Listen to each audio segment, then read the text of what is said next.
Hello, pre-calculus students. This is Mr. Gazzato, and I want to pose a question for you. So suppose I have a regular 8.5 by 11 piece of paper, and I were to cut out a square on each corner. So if I were to cut out a square on each corner, the paper then, after I cut it out, would look like this.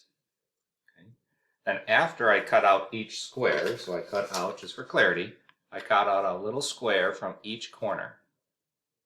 Then, after I cut out each square from a regular 8.5 by 11 piece of paper, I'm going to fold that square, or fold that remaining piece of paper up into a three-dimensional box.